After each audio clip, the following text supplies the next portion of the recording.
Le Cameroun vit un moment historique de son existence, car en octobre 2025, le Cameroun connaîtra l'élection de son troisième président, dans l'espoir que ce sera un troisième président, une troisième figure, mais une énième élection. L'élection de cette année n'a pas son pareil en termes d'adrénaline, en termes d'espoir et crainte d'un statu quo.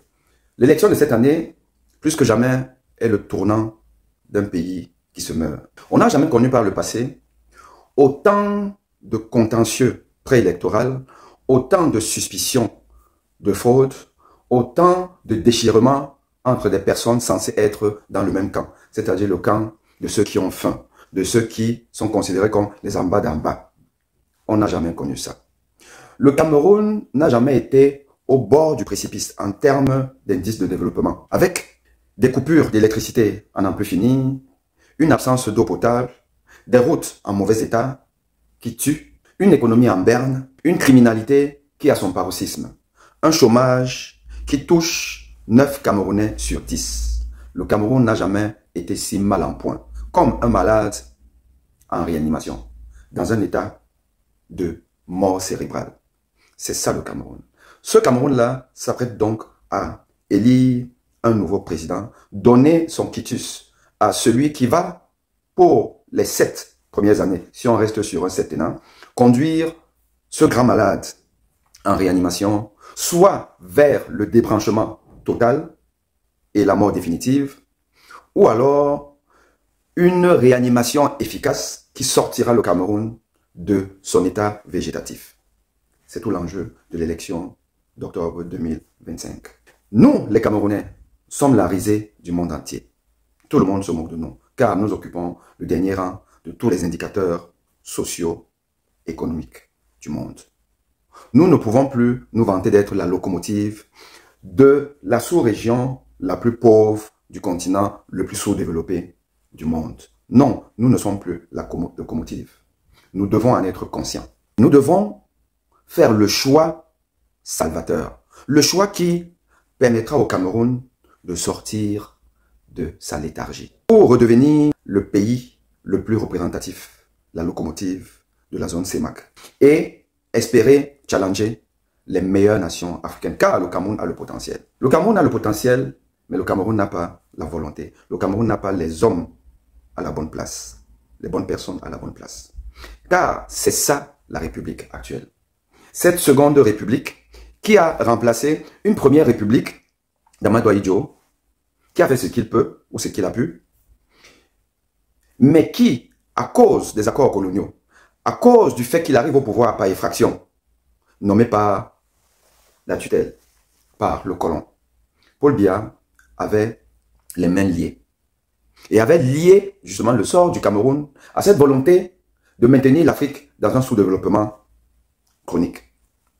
Donc cette première république, qui ne pouvait pas prospérer à long terme, fut remplacée donc par une seconde république qui elle-même avait beaucoup de traits de ressemblance avec la première. Car la seconde république, celle qui s'est annoncée comme la rigueur et la moralisation qui sous-tendra la politique, est devenue en fait l'absence de rigueur et la démoralisation. L'absence de morale, l'absence de rigueur, l'absence de vertu. Et la seconde république, celle de M. Paul Biya, draine le même héritage colonial que la première république. Coopté par M. Ojoula, il a fait allégeance au pouvoir de la métropole de Paris. Et il a maintenu donc les privilèges des colons en se servant et en permettant aux colons de se servir au détriment d'un peuple qui ne demande que très peu pour vivre heureux. Mais le bonheur de l'Africain n'a jamais été la préoccupation de beaucoup de chefs d'État africains. Le bonheur de l'Africain n'a jamais été au centre des préoccupations de développement des dirigeants africains, la plupart des dirigeants africains. Et le Cameroun n'échappe pas à ce constat malheureux. Nous avons donc une seconde république qui s'éternise, qui en termes de longévité est le double de la première, et a fait prospérer la corruption, le clientélisme, le favoritisme, la criminalité, qu'elle soit économique, politique ou simplement sociale. La seconde république nous a ramené 30 ans en arrière. Cette seconde république qui ne respecte rien, où il y a une confusion de genre entre le législatif, l'exécutif et le judiciaire, où une seule personne concentre tous les pouvoirs, même le pouvoir judiciaire, et qui a amené le peuple camerounais à croire que un être humain peut être l'alpha et l'oméga, peut être celui qui doit donner le là, même pour l'ouverture d'enquêtes judiciaires, telles que l'affaire Martinez-Oko. On ne connaît pas des procureurs de République qui s'auto-saisissent des affaires dans ce pays. Non. Il faut toujours que le président de la République dise « faites ceci, faites cela ». Cette République bananière, qui ressemble plus à une royauté qu'à une République, doit être considérée comme révolue. La jeunesse camerounaise, celle qui fait face à plusieurs défis, des défis importants, car nous sommes dans un village planétaire où le monde avance, il n'est pas figé. La jeunesse camerounaise mérite une autre gouvernance. Une gouvernance vertueuse, une gouvernance de mérite, une gouvernance où l'être humain, dans toute son entièreté, est considéré comme l'essentiel. Et si l'être humain est considéré comme l'essentiel, on pensera à son développement, on pensera à sa sécurité, on pensera à sa santé, on pensera à son éducation. Et on ne peut atteindre ces objectifs que si le culte du mérite, la République du mérite, fait place à celle de l'infraction et de l'effraction. Et c'est cette République que j'appelle la Troisième République. Oui, on peut définir le passage d'une République à une autre en termes de numérotation de plusieurs manières. Mais il y a une vacuité sur le plan constitutionnel, du droit constitutionnel, sur c'est quoi le changement de République. Et je vais rester donc sur un concept basique, classique. La Troisième République, à laquelle j'invite le peuple camerounais à embrasser, à épouser, à adopter. Cette Troisième République, c'est tout simplement couper le cordon ombilical avec le colon.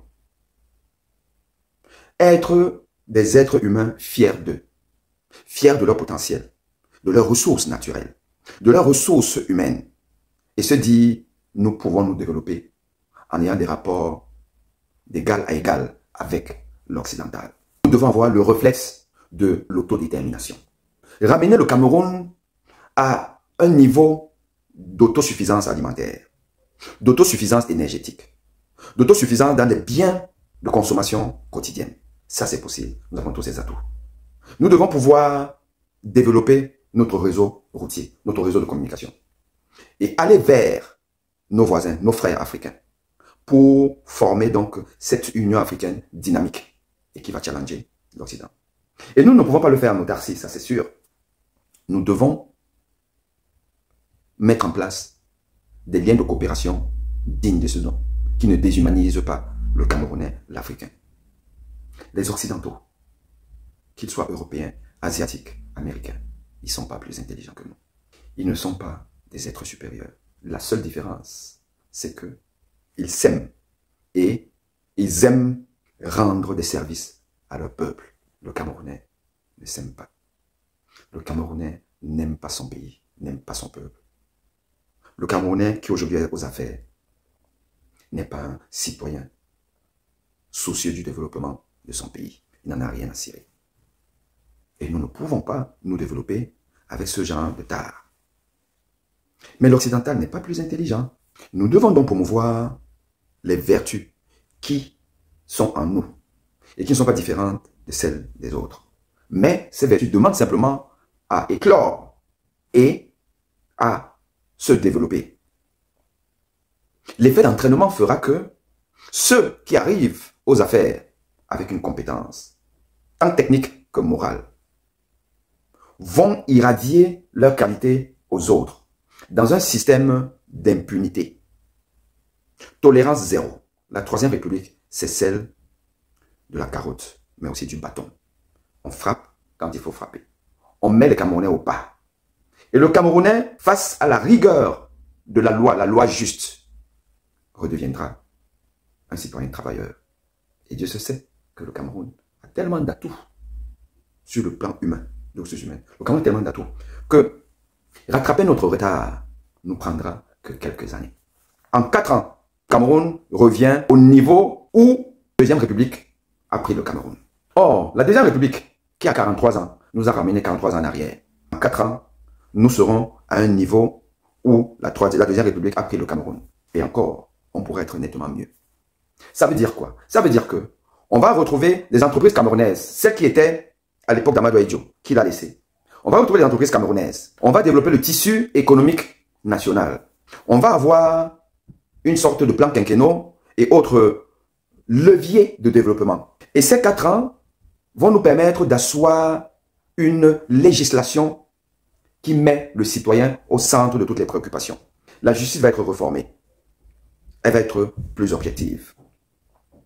Les magistrats vont avoir des conditions de travail dignes de ce nom et des rémunérations conséquentes, mais tolérance zéro. Des affaires comme celle de la dame décédée, assassinée par son mari, qui a été libérée avec juste des années de sursis et 52 000 francs d'amende de pénalité, ce genre d'affaires, ce genre de magistrats à la prison. Les magistrats, le Conseil supérieur de la magistrature va avoir tous les pouvoirs nécessaires pour sévir contre les magistrats véreux, les magistrats ripoux. Cette présidente du tribunal ou cette juge qui a fait la promotion du féminicide en libérant ce jeune homme fait la prison. Et en Troisième République, elle fera la prison. Et en fait, il n'y aura même pas ce genre de justice de rendu. Car chacun saura que il n'est pas à l'abri d'une sanction administrative sévère. Ce sera ça, la République à venir, la Troisième République. Comment on arrive à cette Troisième République?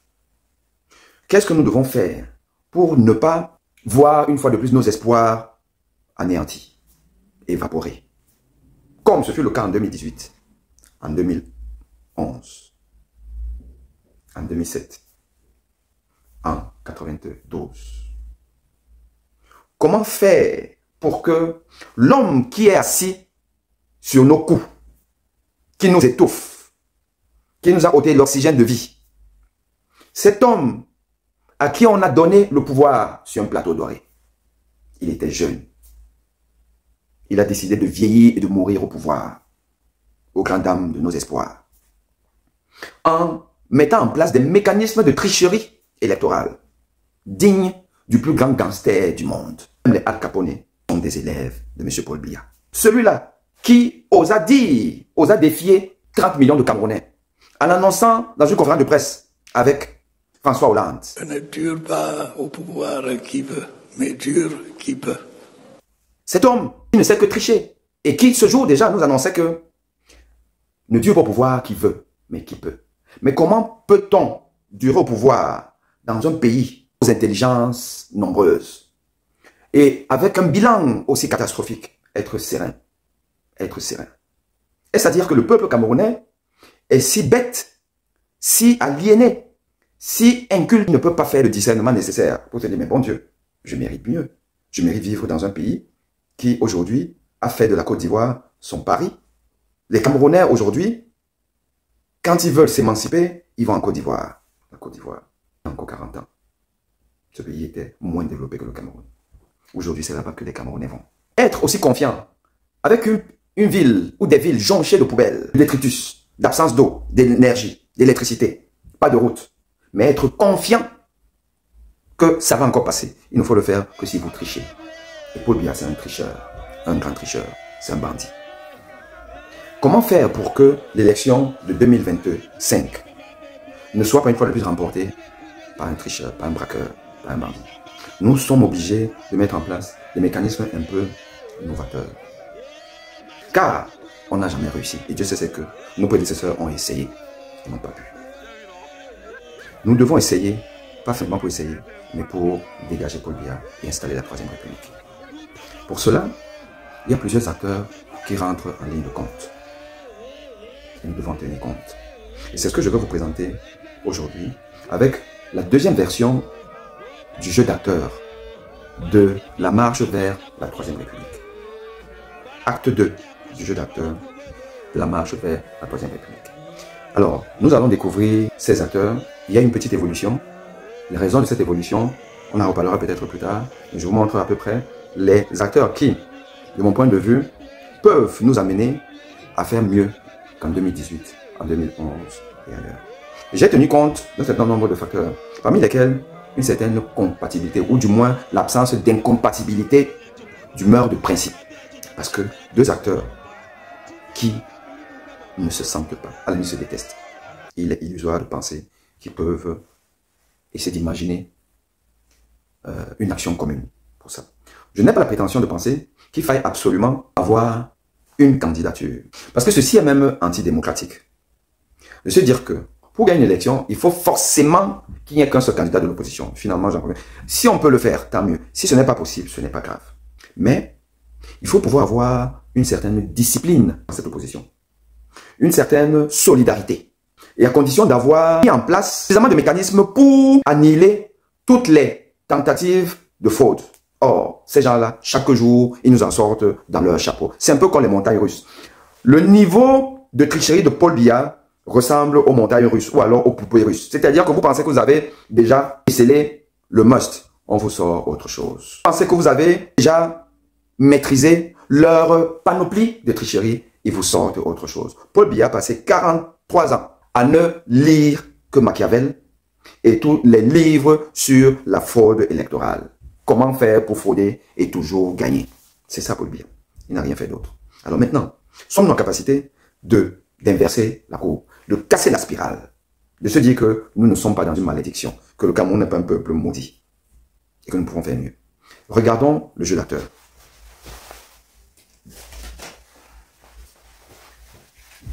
Alors, pour ceux qui ont déjà eu à voir la version 1 du jeu d'acteur de la marche vers la Troisième République, constateront que je suis allé puiser dans notre ancestralité. Nos ancêtres, nos dévanciers, ceux qui ont été les premiers à lutter pour la vraie indépendance du Cameroun. Comme je vous l'ai dit, ce qui différencie la première et la deuxième république versus la troisième, c'est que la première république de d'Amadou Ahidjo et la deuxième de Paul Biya ont un point commun. Ils ont hérité le pouvoir de nos colons. Or, étant redevables du colon, ils ne pouvaient pas promouvoir l'autodétermination du Cameroun. Car l'Occident ne veut pas une Afrique indépendante et développée. L'Occident ne veut pas ça. Et nous devons donc nous défaire de l'Occident. Enfin, pas dans le sens de n'avoir aucune relation avec l'Occident. Ce n'est pas possible. Il n'est pas possible de vivre en autarcie dans ce monde ouvert planétaire. Mais il faut des dirigeants qui ne doivent rien à l'Occident et qui vont négocier d'égal à égal avec les Occidentaux. Vous connaissez la guerre qu'il y a aujourd'hui entre les États-Unis et l'Europe. Or, c'est de vieux alliés. Mais chacun défend ses intérêts. Chacun défend ses intérêts. C'est des amis. Si ça caille là, vous êtes sûr d'une chose, c'est que les Américains viennent au secours des Européens. Mais en attendant, chacun défend son gâteau. L'Afrique doit apprendre à défendre ses intérêts. Et cela, Martin Paul Samba, de son vrai nom Mbenga Mebono, celui qui le premier a eu des velléités d'émancipation, dit aux colons allemands non. Et il a été attrapé par les Allemands et zigouillé. Même chose pour Douala Mangabel. À cette époque, vous vous rendez compte, au XVIIe siècle, déjà, ces deux-là, 17e et 18e siècle, se battaient pour l'émancipation de l'Afrique, du Cameroun. Mais ils ont été zigouillés. Et ont succédé ceux-là. On a eu Ida, qui fut le premier ministre camerounais, qui était un ojulatiste, qui, après, s'est rebellé contre le système Ojula. Est d'ailleurs parti dans une élection contre Ojula et son néo-parti a gagné. Voilà comment il devient premier ministre camerounais, le tout premier. Hossein Dafana, Ernest Ouadjé, Félix Moumié, Oumiobe, cette famille avec Abel Kingé. Ceux-là qui étaient les vrais nationalistes camerounais. Les vrais. Mais qui ont été pourchassés par le colon français et tous assassinés. Donnant le pouvoir à celui qui le voulait le moins ou qui luttait le moins pour l'autodétermination du Cameroun, c'est-à-dire Amadou Ahidjo. Ceux-là, nous leur devons tout. Et nous devons restaurer leur mémoire en passant à la Troisième République. Celle qui n'a aucun lien avec leur bourreau. Car eux ont eu pour bourreau De Gaulle, Georges Pompidou. De Gaulle et Georges Pompidou sont ceux-là qui ont assassiné nos héros. Nous leur devons de lutter pour eux. Et comment nous allons lutter pour eux? Nous allons lutter pour eux avec nos hommes politiques actuels. Nous allons lutter pour eux avec nos hommes politiques.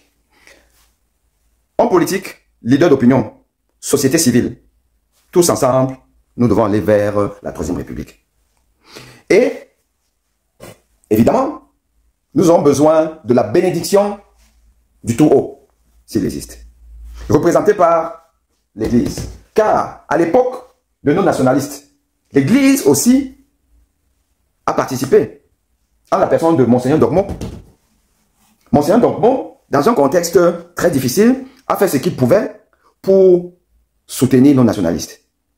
Et l'abbé Bakaba, aujourd'hui, donne du fil à retordre au pouvoir reptilien, pouvoir centenaire, M. Paul Biya, l'abbé Bakaba, qui dit que la marche a commencé. Et qui nous rappelle que l'Église n'est pas interdite de faire la politique. Elle doit même faire la politique, parce qu'elle vit en société. Et il nous avait donné l'exemple, justement, d'un parti politique à tendance religieuse, le parti socio-chrétien d'Allemagne. Et l'Église peut nous aider dans le mécanisme de sécurisation de nos votes. Nous reviendrons sur ça. Ou du moins, je termine avec ça, parce que l'Église catholique est implantée dans toutes les régions du Cameroun, dans toutes les villes du Cameroun, dans tous les villages du Cameroun.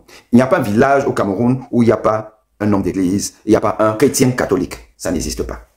Les abbés, les diacres, les prêtres n'ont qu'à prêcher la bonne parole tous les dimanches en sensibilisant les chrétiens catholiques. Non seulement d'aller voter, non seulement de s'inscrire aux listes électorales, mais également d'aller sécuriser le vote. Le jour-là, vous avez fini de voter, vous restez là. Vous avez fini de voter, vous restez là. Ou vous partez, vous savez qu'à un certain moment, vous devez revenir pour qu'à la fin du vote, là, lors du décompte, vous êtes présent. Tant que la salle peut contenir des personnes, la salle du bureau de vote peut contenir des personnes, vous êtes admis à y entrer. La loi le permet. Certains chrétiens vont donc entrer pour voir comment on fait le décompte. D'autres vont être dehors pour soutenir ceux qui sont dedans. Dès qu'on a fini de compter là, les enfants de Dieu font aussi leur rapport. Que oui, on a compté. Paul Biya a eu telle voix. Toi a eu telle. Kawala a eu telle. Pour ce Baïbek a eu telle. Ici, là. On a compté. Les représentants de Dieu balancent l'information à leurs prêtres, aux diacres, ou ainsi de suite, qui relaient. L'Église va centraliser les comptes. Le peuple aura le résultat par les hommes de Dieu, qui devrait être le même que ce que les Kamba nous dit que voilà ce qui s'est passé. On aura ça.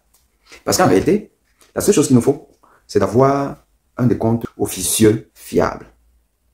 Car on connaît déjà le décompte officiel des hommes de Paul Biya. On connaît ça.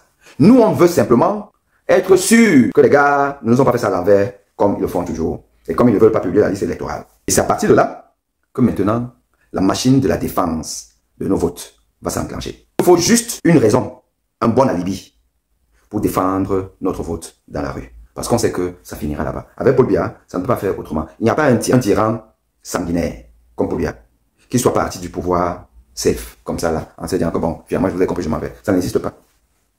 Remontez l'histoire. Ceausescu, Duvalier, Mobutu, ainsi de suite, il n'y en a pas. Ces gens-là sont dans une fuite en avant diabolique. Donc l'Église est importante. Après, si vous avez quoi? Vous avez cet acteur politique, homme de la Léké, Denis Emilia Tanguin. C'est le dit représentant d'Océan Afana, homme de la Léké. Sans oublier même Mbida.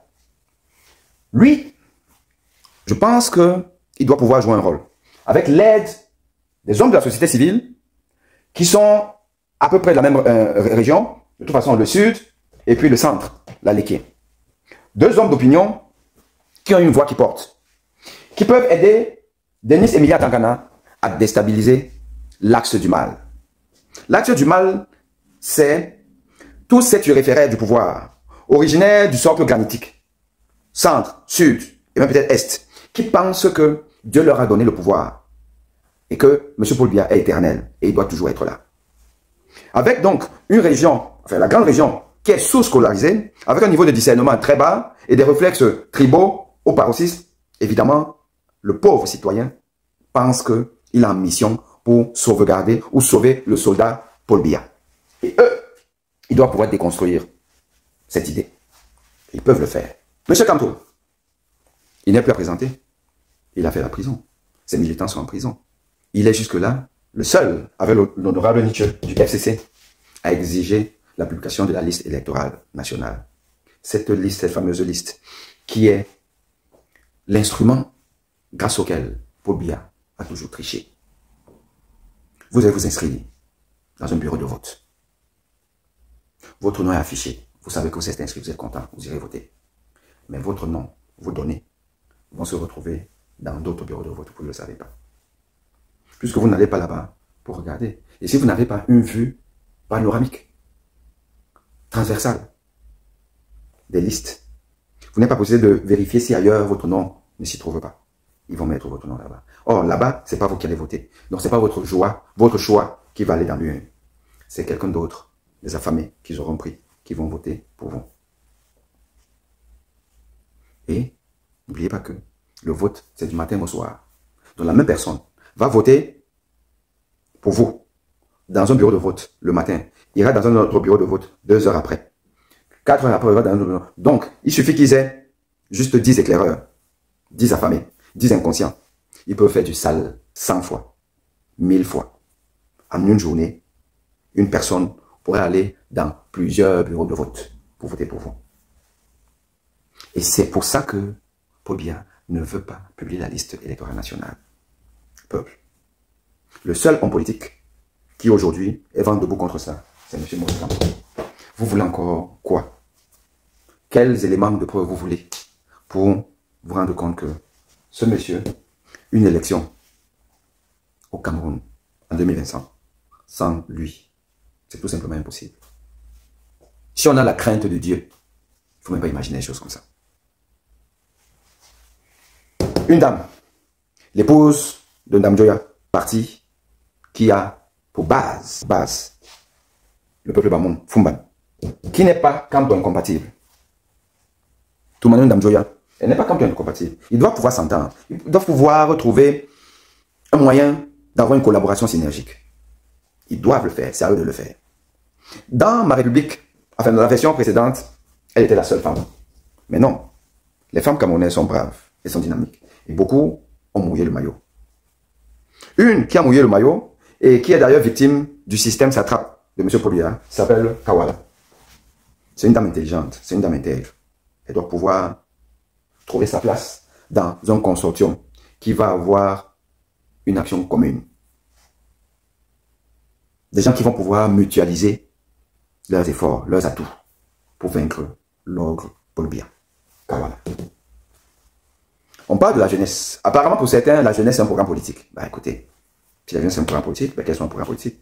Mais un programme politique qui ne va pas ressembler à celui de Paul Biya, qui arrive au pouvoir, il avait, je ne sais plus trop, vous allez me dire, peut-être 39 ans, ou 49 ans, je ne sais pas. Mais Paul Biya il était dans la quarantaine, quand il arrive au pouvoir.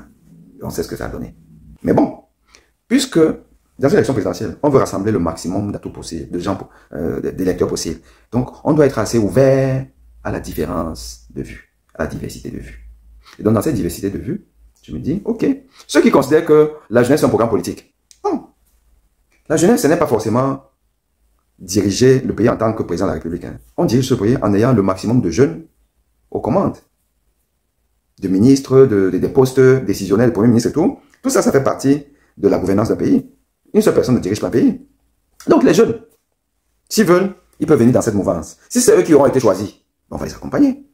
Mais s'ils n'ont pas été choisis, mais qui peuvent être dans une dynamique qui va permettre de bousculer la deuxième république et l'arrivée de la troisième république, ben je dis que nous sommes preneurs. Et c'est pour cette raison que le chantre de la jeunesse est un programme. La jeunesse est un programme. Valé Bessala. Ben écoutez, Valé Bessala, il dit que la jeunesse est un programme politique. Ok, allons-y. Est-ce qu'il est incompatible avec les autres? Je ne pense pas. Et d'ailleurs, il va être secondé dans cette dynamique de la jeunesse par un espoir, un jeune espoir.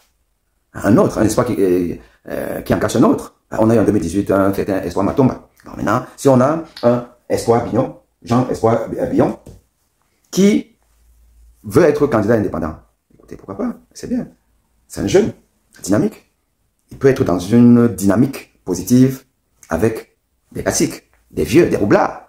Des roublards tels que Jean Baïbek, professeur Baïbek, l'impétrant, l'impertinent, celui qui a le verbe incisif, professeur Jean Baïbek, chirurgien orthopédiste, représentant de l'UPC, l'UPC de Omiobé, comme Toumaïno Dandoya est un peu l'héritière de Félix Momier. Kamto, héritier de Ernest Wanji. En termes de proximité sociologique, vous entendez bien, mais bon, ça ce n'est que, voilà, c'est de la symbole, c'est symbolique, c'est tout. Donc, Jean Baïbek est clairement Kamto compatible. Vous voyez que je suis toujours Kamto, parce que je considère que le candidat qui cristallise le plus, soit on l'aime, soit on l'aime pas. Soit on est avec lui, soit on est vraiment contre lui. On n'est jamais neutre avec M. Maurice Kamto. Pour plusieurs raisons qui ne vont pas être évoquées ici, là. Et donc c'est important, et puis, c'est, je pense, l'aîné de tout le monde. C'est l'aîné de tout le monde. Et dans le combat, il a roulé sa bosse. Donc il est important de savoir, est-ce que quelqu'un est compatible ou pas au professeur Kamto. Le professeur Baïbek a beaucoup de respect pour le professeur Kamto. Et vice-versa, et ces deux universitaires. Ils peuvent aller ensemble, ils peuvent faire mal. Et ils ont une dimension vraiment nationale en termes d'assiette électorale. Et ce serait un atout de les voir dans un deal. Avec les autres, bien entendu. Et donc, maintenant que nous avons ça, et que je vous ai parlé tout à l'heure de la défense de de nos votes, parce que nous sommes obligés d'aller là-bas. Vous n'imaginez pas Paul Biya en train de reconnaître que j'ai perdu. C'est pas possible. Il va pas le faire. Il va pas le faire. Et comme il ne va pas le faire, nous devons le pousser à abdiquer. Il y a des gens qui ont la théorie de la révolution. La révolution. Bon. C'est vrai qu'ils veulent directement aller vers la révolution. Beaucoup ne sont pas d'accord avec elle, je ne suis pas d'accord avec ça. Je pense qu'il faut avoir des raisons pour passer dans la rue. Il faut avoir des raisons. Il ne faut surtout pas donner raison justement à ce pouvoir satrape dictatorial qui n'attend qu'un alibi pour faire le sale boulot. L'alibi, c'est vrai que nous sommes dans une république avec des lois, avec une constitution, la tenance politique, sauf si vous décidez de faire un coup d'État, mais ça se passe par les yeux. Bah, donc, si vous venez comme ça là, écoutez, on va vous mater. Et un pays camerounais où de toute façon, le Camerounais de base n'est pas un nerveux, qui va aller se sacrifier en première personne. Le Camerounais qui se sacrifie, c'est celui qui a eu une raison suffisante pour se sacrifier. Celui qui allait voter et on a volé son vote. C'est pour cette raison que je dis que ces deux-là, les acteurs sociaux civils, qui sont de braves personnes, qui ont roulé leur boss, qui se sacrifient. Parce que je vais vous dire, ce n'est pas facile, hein, de passer quasiment chaque jour, au moins 1 heure de temps, à vouloir parler à son peuple. Par des dénonciations ici et là, par un certain nombre de choses. Je peux vous assurer qu'il y a très peu de gens qui le font. Nous sommes très peu, qui sommes des leaders d'opinion, consacrant leur temps à vouloir éduquer un peuple, tel que le peuple camerounais. Il faut aimer ce peuple. Pour le faire, on se contenterait de faire autre chose, de gagner de l'argent. Parce qu'on fait là, on ne gagne pas de l'argent là-dessus. Ce que je suis en train de vous faire, je ne gagne pas de l'argent. J'en perds parce que je ne vais plus consulter. Et donc voilà des gens qui, depuis, sont dans la lutte. Et vous ne pouvez pas les effacer comme ça, là, les vomir pour des considérations qui sont les vôtres. Mais bon, on peut comprendre. Voilà. On peut ne pas être d'accord sur une approche, mais restons républicains. Et que je considère que l'approche de M. Franklin Yamsi et celle de M. Patrice Nouma ne sont pas rejetées. Mais pour moi, elles doivent être reléguées au second plan. C'est réellement le plan B. Qui dit plan B, ça veut dire qu'on fait d'abord le plan A. Le plan A, c'est s'inscrire, aller voter, sécuriser son vote avec l'aide du clergé. Et quand on aura nos résultats, et que Paul Biya nous donne sa part, si on n'est pas d'accord avec ça, on va dans la rue. Et là, leur option prend tout son sens. Évidemment, vous voyez que là, on essaie d'avoir une représentation de tout le Cameroun, dont le Nord aussi, avec Abdourahmane et puis Diba Gatama. Ce n'est que représentatif, mais il y a des acteurs qui peuvent rentrer en ligne de compte. Et une fois qu'ils se seront entendus, pour un passage à une certaine transition, une période, pour moi, doit durer 4 ans. Le mandat du Cameroun, d'ailleurs, doit revenir à 4 ans, comme aux États-Unis. En 4 ans, on peut faire des choses. Surtout ce premier-là, 4 ans, pour rabattre les cartes. Imaginez une nouvelle constitution du Cameroun. Un nouveau code électoral. Mettre en marche les travaux les plus importants, parmi lesquels, et l'essentiel, c'est ramener l'argent dans les caisses de l'État. Tous les voleurs. Vous qui volez là, vous êtes tranquille, on ne parle pas de vous. Écoutez, on va parler de vous. Le fameux article qui exige la déclaration des biens, on va ressusciter ça. Même a posteriori, on aura un peu une idée de ce que chaque personne ayant bénéficié d'un décret pour diriger une structure avec un budget, on va savoir combien vous aviez avant et combien vous avez maintenant. Et on va renflouer les caisses de l'État. L'argent va couler à flot au Cameroun pour les travaux d'intérêt public. On va construire les routes, on va construire les hôpitaux, on va construire les écoles, on va augmenter les salaires. Les gens seront heureux. La diaspora va rentrer. La diaspora va rentrer. Et le Cameroun va décoller. 4 ans, on aura posé les bases. Et au bout de 4 ans, les premières élections démocratiques au Cameroun à 2 tours. 2 tours. Mandat de 4 ans. Et maintenant, tous ceux-là qui sont là, qui auront aidé, et même ceux qui ne sont pas cités, qui vont seulement rentrer dans la version 3, pourront se présenter à la nouvelle élection avec leur parti, avec ce qu'ils ont engagé comme crédibilité. Ils vont concourir. Tous vont concourir pour être président de la République au bout de 4 ans. C'est faisable. Ça va vite pour le bien du peuple camerounais. Chers amis, voilà un peu ce que je voulais vous dire à propos de ma vision de la Troisième République, version 2. En attendant la troisième. Je vous remercie et je vous dis à très vite.